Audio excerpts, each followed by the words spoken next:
Jared woke up to the sound of a knife. He blinked awake, muscles tensing, and realized he was held by magic strong as chains, unable to move no matter how much he strained and fought the inexorable pressure.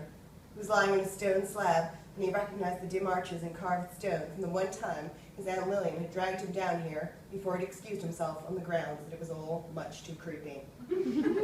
This was the family crypt. "Oh, I don't believe this," Jared said. "Am I being buried alive in a different location?" "Shut up," murmured Amber, the copper-haired girl from dinner. She was holding a knife, he saw, its gold blade reflecting tiny blurred points of candle flames. She had cut open his shirt. Are you planning to violate my body?" Jared asked. "I request to be buried alive instead." "I cannot believe that you never shut up," Amber said in a raw whisper. Jared lifted his head, which felt terribly heavy, and looked around the crypt properly.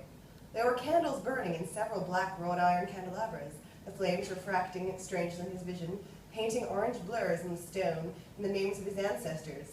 There was a woman with scarlet hair standing against the wall watching him, and a man with Holly's green eyes. At the door of the crypt stood Rob Lynburn. He had the other Lynburn knife in his belt. It occurred to Jared that he was going to be sacrificed, that his blood might go to feed their power, and their power be used to hurt those he loved, and that his last thought would be pain. If that was their plan, there was nothing he could do about it. Here he was, laid out and helpless, a perfect sacrifice. Jared turned his face away towards the record of Lynburn deaths. "Rest in peace," he saw in a stream of candlelight like a promise, and beneath that a long epitaph for an Emily Lynburn who had died in the 1800s.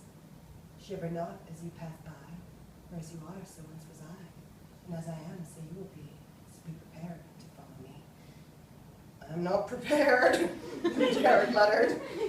He had no other choice than to be prepared. Maybe they would lay him to rest here afterward and not hide him away, like Edmund Prescott. He was a Lynburn after all. He wondered where Rob had put his mother. Low as the light flickering from grave to grave, soft as if pressed down by stone, a chant rose around Jared. He could not quite make out the words, though gold and bound were both in there, but he could make out the intent. Rob had already let him know he was going to be punished. "You have no idea what's coming," Rob told Jared, his voice the only clear one in the crypt. "No idea at all." Shadows blotted out the pale candlelight as Rob drew in, and his followers drew in after him. Most of the faces surrounding him were familiar. The sergeant who'd questioned him was in the police office, Ross Phillips, and a man who worked at Crystal's gift shop. He'd bought a notebook for Cammy there once, and never had the nerve to give it to him. Rob drew the gold knife from his belt and laid the point with tender care against Jared's bared shoulder. The cold point against Jared's skin made him shiver, and pain followed the shiver. Jared felt the chill slide of a blade against his stomach. Tracing on and wavering against the skin, he tried to force himself not to look down, but he could not help a swift, helpless, and horrified glance. The knife shimmered in the candlelight, and both pierced the place where they rested. Two thin trails of blood gleamed against his chest. "Follow the pattern, Amber," said Rob. "You know what you have to do." Amber knelt on the floor and looked up at Jared with wide, imploring eyes. Soft in the scent of the candles burning, so softly that Jared almost thought he was imagining it, she whispered, "I'm sorry." Rob touched the side of Jared's face, tried to cup it, but Jared jerked his chin savagely away.